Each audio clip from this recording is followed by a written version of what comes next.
Neil was 46 when it was discovered that there was a malformation in his brain. Although this was, on the face of it, terrible news. Sometimes terrible news presented at the right time becomes good news. Sometimes it doesn't. It wasn't quite clear yet what this was. The malformation was discovered after Neil had a seizure while at work. He was a professor of philosophy at New York University.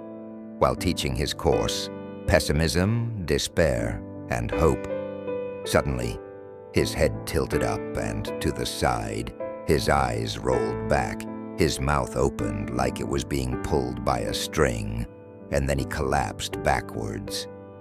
The good news was, this didn't kill him, and it allowed the arteriovenous malformation in his brain to be discovered before it did. At the hospital, the doctors were able to embolize the brain hemorrhage that had caused the seizure, which occurred because of the malformation.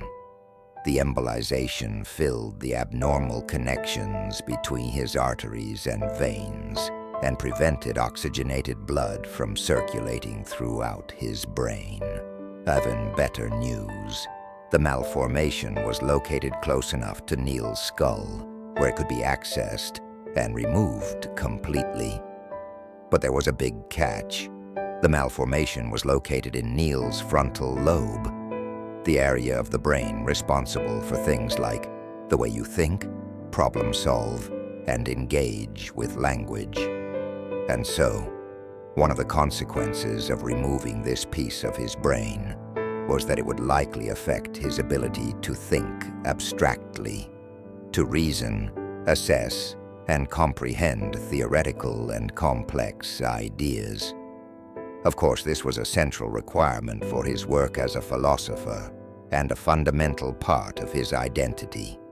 He could, of course, choose to not have the surgery and continue on as he was. But without the surgery, Neil risked having another brain hemorrhage that could kill him. Neil had dedicated nearly his whole life to philosophy. Starting as a young boy, he spent much of his time reading and engaging in philosophical questions. This was, at least partly, motivated by his circumstances at the time. At just 8 years old, he experienced the intensity of death and loss as he watched his older brother pass away from acute myeloid leukemia. This left Neil an only child. Not long after, his parents divorced. Some fair-weather marriages only become apparent when the first real storm hits. Neil's father was a hotel consultant who traveled and moved around a lot, often bringing Neil with him. Between the early death of his brother, the ending of his parents' marriage, the isolation inherent to traveling and moving around as an only child, and the widespread exposure to many different cultures, places, and aspects of humanity, particularly the problems and suffering that pervade it, all compelled Neil more and more toward philosophy, toward seeking answers and understandings. Throughout adolescence, Neil particularly found himself compelled toward philosophical pessimism. He would study and read the works of philosophers like Fyodor Dostoevsky, Arthur Schopenhauer, Lev Shestov, Emil Cioran, Peter Wessel Zapffe, and many others. In adulthood, he would become a professor of philosophy at several major universities and author 6 books, a couple of which became successful both in and outside of the intellectual community. He quickly became a well-respected writer and philosopher, particularly renowned for his dark, nihilistic, yet beautiful writing style. Neil's work often challenged accepted and acceptable viewpoints of humanity and existence. It viscerally embodied the feelings of alienation, blankness, and absurdity, often both destroying and repairing the reader with the same line. It wasn't that Neil wanted to be pessimistic. He just wanted and needed to be honest and well-defined, with himself as well as the world. And in doing so, he simply found himself with this sort of pessimistic view and sensibility.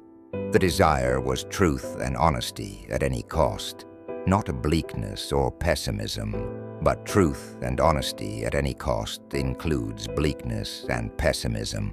Now Neil was left with the following two options: undergo the surgery and likely no longer be able to meaningfully engage in philosophy, or not undergo the surgery and risk dying from another brain hemorrhage. It wasn't quite that simple, of course. The odds of experiencing another brain hemorrhage that could kill him were around 60%. The odds of the surgery killing him were around 10%. So there were still some elements of convolutedness just in terms of survival. Also, it wasn't as if the surgery was going to make him feel or seem like a dramatically different person. The doctors believed that because of the location and condition of the malformation, it would most likely just affect his abstract thinking, reasoning, and comprehension of complex concepts. For many, this choice would be obvious. For Neil, it wasn't. For his girlfriend, Maya, however, it was. The surgery. You have to get the surgery. Is this seriously even a question? She said to Neil while they sat on the couch after returning home from the hospital. Neil just sat there, rubbing his chin. His eyes bounced back and forth to her off the floor. I don't know, I have to think, Neil said. Think.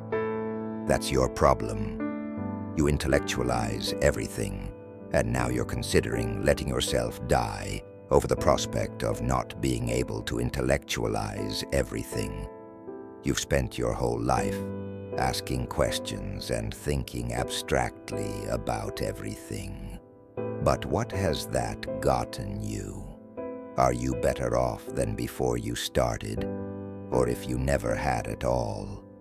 Have you found anything other than answers you either can't know or would have been better off not knowing? Depends on what you mean by better off, Neil answered. See, that's what I mean. Everything doesn't need to be so complicated. But everything is, Neil interjected. Everything is what you see it as. Maybe having a chance to see life without it always having to be condensed into precise reasons or abstracted into some theory won't be such a bad thing. Neil sat silently, staring forward, thinking. Maya began to cry. A couple days went by. One of Neil's close friends and colleagues, George, who was also a professor of philosophy at New York University, stopped by Neil's house to see how he was doing. Almost to a fault, George was an extremely straightforward, no bullshit kind of guy, much like Neil. At some point in their conversation, after explaining everything, Neil asked George for his thoughts about the situation. Well, wouldn't you be dead anyway if you got the surgery and it took from you what makes you who you are? George said. How could you give up the ability to think and understand the truth of things the same way you always have?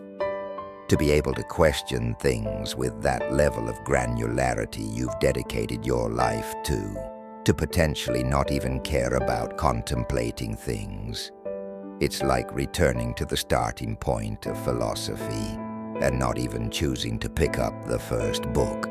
It's like trading everything you've worked for, a deep understanding of existence, for ignorance.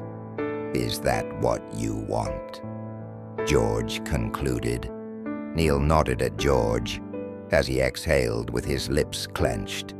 That was something he probably would have told someone else in his position, but actually being in a position is a lot different than telling someone what you would do if you were.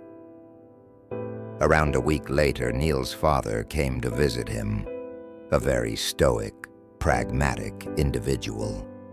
At some point in their conversation, after explaining everything, Neil asked him for his thoughts.